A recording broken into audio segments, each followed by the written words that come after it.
Park Public Library Board of Trustees for June 9th, 2025. Mr. Secretary, would you please call the roll?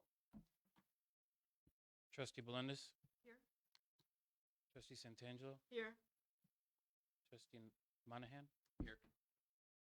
Trustee Narayan. Trustee Fosco. Trustee Pesco. Here. And Trustee Segura is here. Okay. We have a quorum. Stand and do the pledge of allegiance. Pledge of allegiance to the flag of the United States of America, to the republic for which it stands, one nation, under God, indivisible, with liberty and justice.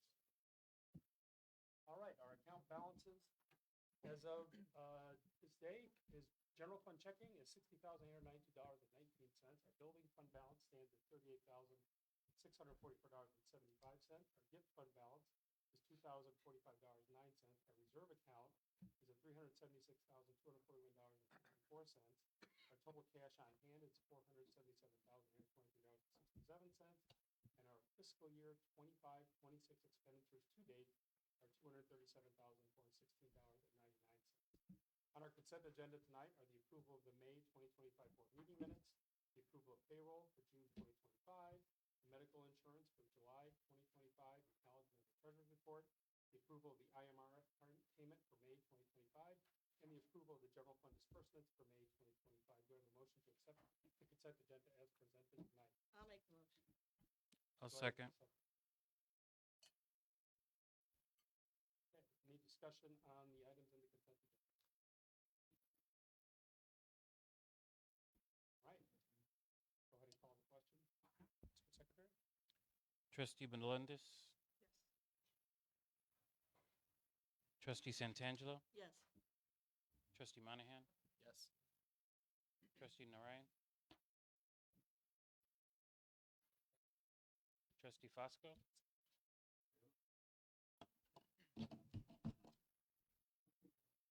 You can label him as absent for second. Trustee Pesco. Yes. Trustee Segura, yes. Agenda passes. Trustee Fosco, do you accept the position as you were elected last meeting for the position of vice president? I do. It is? Oh, sorry. Yeah, I have it New under business? new business. Okay, well, we'll do that under new business too. All right, correspondence. We have some correspondence in your packet from Sherelle Jackson, the Community Outreach Manager for Housing Forward, so make sure you read that. From Christy Lukowski, a patron, as well as McKenna Doyle, resident staff member. Any public participation tonight? There is. Moving on to the director's report.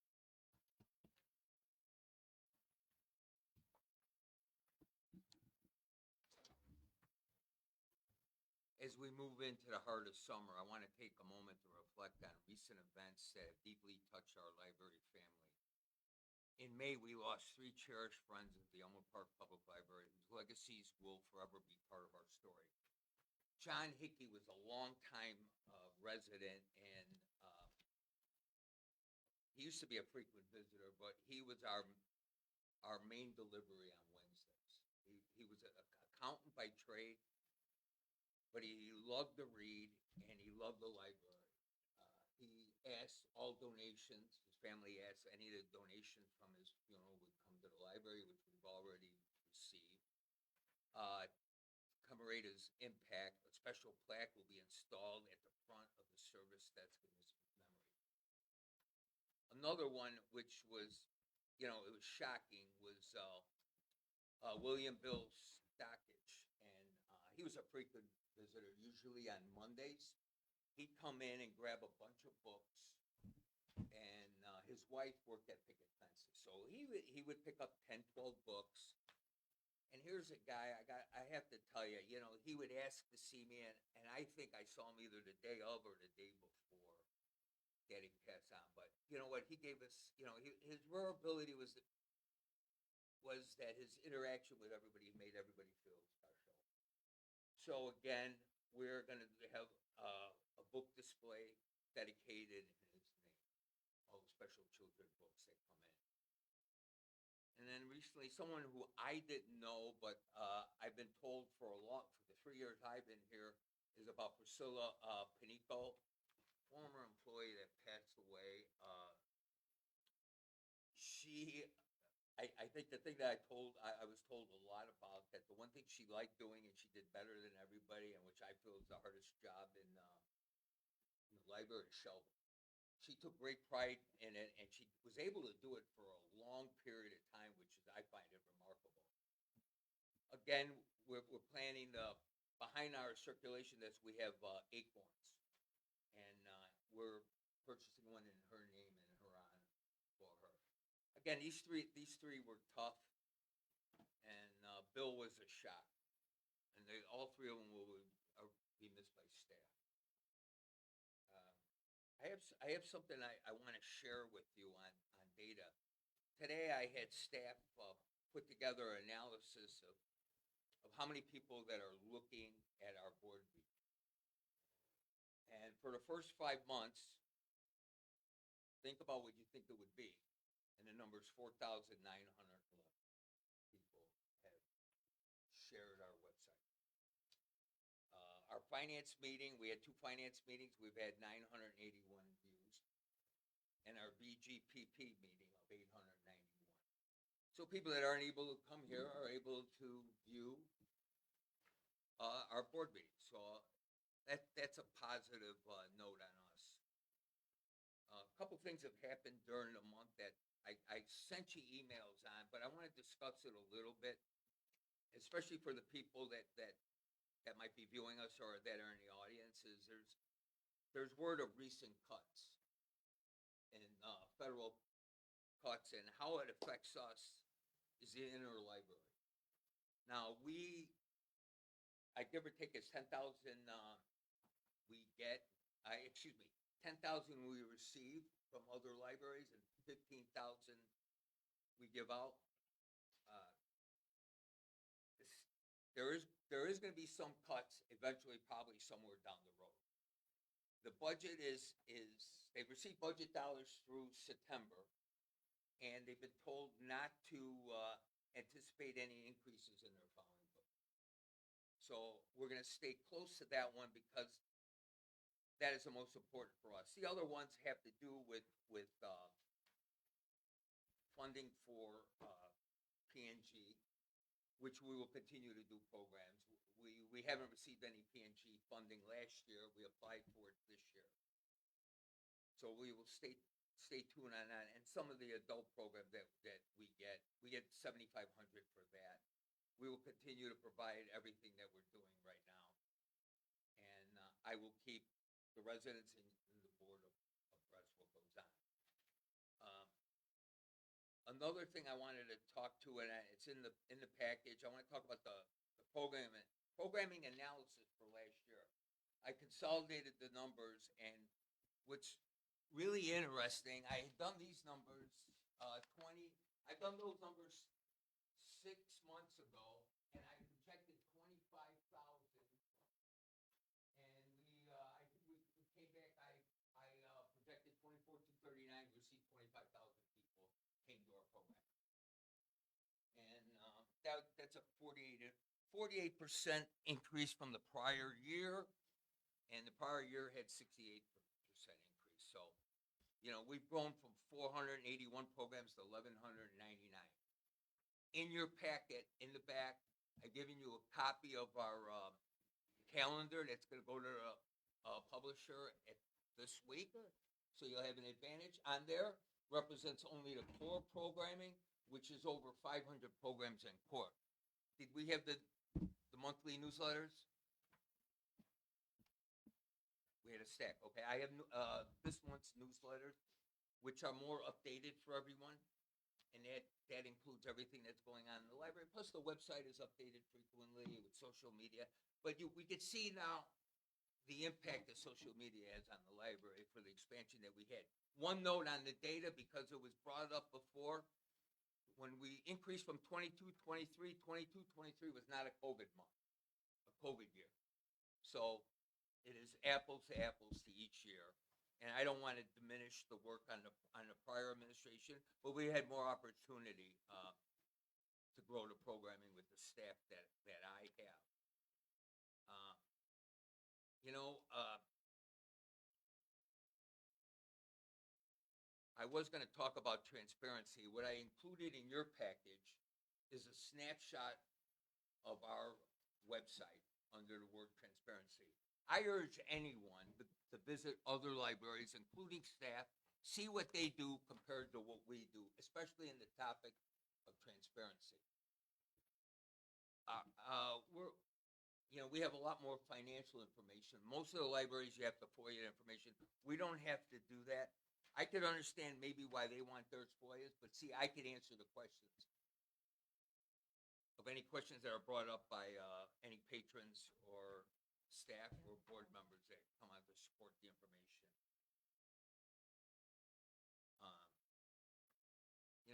And this, again, it goes back. The reason for this is I need to improve. We always need to improve transparency, but the most important one is the data that supports what we do. Too many times it's discounted because people that don't like the data say it's wrong. It's not wrong. Our audit is based on all source documents, and that's what auditors check. The data that we have is all on file, all over 1,000 of them, and we also have pictures that support the programming we have. Right now, we live in a world that too many people could just discount things that we're trying to do for their vantage point or the point that they want to bring across. But the data is available to anyone, and the website will be continually updated. And I think, you know what, that's about it that I wanted to go through today. You have a copy of my letter, and it'll go a little bit more detail on some of the things that are going on. But I do want to bring up our summer reading kickoff went very well. We had 270 people. Good thing is, I think we signed 15 people up for library cards. I think 5 children and 10 adults. We got great feedback on our P&G program that Adon is handling. The feedback that we're getting, adults are interested. They want to participate. And so we're going to move toward that way to add adult programming for P&G. We hit a whole new group of children who didn't know about P&G on Saturday. So that was the positive thing. Now we're hoping in July we have our big summer bash. And again, we hope to spread the word of P&G and the rest of the programs. Today I visited St. Vincent's senior group, and I filled them in on all the adult programming, everything that's available, and they were quite receptive. A lot of them attend the library, but a lot of them, again, didn't know that we're more than books. So I urged any of them to come to the library, and there was one former retired librarian that was very supportive of this library. So that was nice. I really appreciated her comments with that. Friday is the car show, but it's also the movie in the park, which we're assisting or co-sponsoring it. And we will be there passing out little pamphlets, announcements of what's going on at the library. I think our July event will be big. Now it's in warm weather, and it's part of a music series.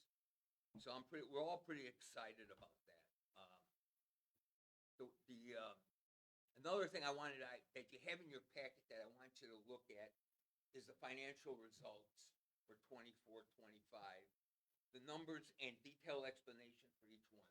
This is something that's not done at any other library, but it supports what we've done this year. And if you have any questions or need to understand how the numbers flow and the expenses, it's available to you in the packet. And this will tie into the budget packet that I gave you for this one. So, again, I think everybody here except Chuy's used to my bullet point writing, and you surely get to it. I also included charts which are very important, because here's a really good point. Our salaries are running 70% of our total expenses. And the remaining is our building expense, which is the majority of it. And then a small portion, the remaining portion basically is programming and books. The important point here is when we look at questions that we're going to receive and the answer, the employee-related questions cannot be asked in detail. Now, I could talk a high-level percentages or whatever, what the percentage of FICA and things like that, but the individual salaries cannot be discussed. Our website is going to be updated for, libraries are required to post any salaries with a compensation of over $75,000. That is going to be added. So again, we're constantly adding things to the website, and we're going to group, and we'll talk about it a little bit at our BGP meeting, that we're going to start grouping the policies in a better logical order under three main categories. And that, I'm sorry, that's it now. I'm done. Village? What's- Village? Taking the village for? Oh, yeah, a most important one. I hope people have noticed everything that's gone around the library right now. The Village of Elmwood Park, I want to give special thanks, especially to Kenny and his team. If you've noticed, and I've mentioned it before, they've donated 5 concrete flower boxes. They put flower pots on the railings around the library. They built us 2 bedding gardens here on the side, and they maintain the 2 other ones in the back. They supplied the flowers, the watering, and they did the cleanup at the end of the year, and then they set the whole thing up in the beginning of the year. Again, I want to thank the village. Bina, if you could convey that at the next, Public Works, I can't thank them enough. And it's not that I asked them, they just did it, and that's the important thing. Great teamwork by the village. Thank you for reminding me. Did everybody get these? No, that's yours. Okay. Awesome. Thanks. As usual, if you have questions for our director, please see him directly. Building Committee, Trustee Santangelo, do you have an update? Yes, I have an update. The director has updated me, and this is the information. There's 4 points. The bid for rearranging the stacks in both departments has finally been submitted. However, the language in the proposal is somewhat unclear, and the quoted amount is $50,000. Being that it's a high cost, the recommendation we're making is to leave the stacks in their current location. Number 2, the former Friends of the Library room in the basement, which is currently being used as storage, is being cleared out and repurposed to a multifunctional project and storage space for the staff. This will provide a much-needed workspace to support behind-the-scenes operations and programming efforts. The office on the second floor, which was called History, has been functioning as a shared workspace for 2 staff members for the past several years. We're going to continue with the Corbell room, transitioning into the official history room. This dedicated space will house numerous community-donated historical items and serve as a centerpiece for the library's commitment to historical preservation. And we'll give you more updates as we get them. All right. Thanks, Trustee Santangelo. Trustee Segura, BGPP. Yeah, following tonight's regular board meeting, the BGPP committee will convene to continue reviewing proposed policies and governance documents. Trustees are reminded that the draft policies included in this month's board packet are for internal review and only and have not yet been adopted. These materials are intended for board level discussion, should not be shared with individuals outside of the board. Awesome. Trustee Segura. Trustee Melendez, Finance. Yes, I'd like to report that I reviewed the check register, the financial statements, the cash balance with the director, and everything appears to be in order, and I'm prepared to recommend approval of the financials as presented. Thank you. All right, no unfinished business. Back to the new business.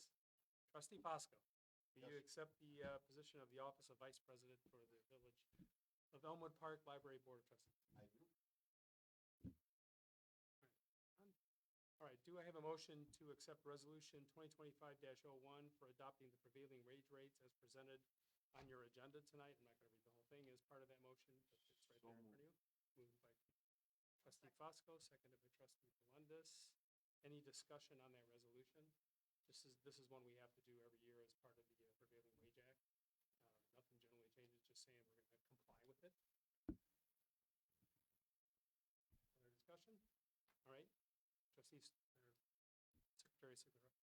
please call question. Trustee Belendis, Yes. trustee Santangelo, Yes. trustee Monahan, Yes. trustee Narayan, Yes. trustee Fosco, trustee Pesco, Yes. trustee Segura, yes. Any other new business before the board? Being there no new business, I will entertain a motion to adjourn. So moved. Motion by trustee Fosco. Do I have a second? Trustee Belendis. All those in favor say aye. Aye. Aye. Any opposed?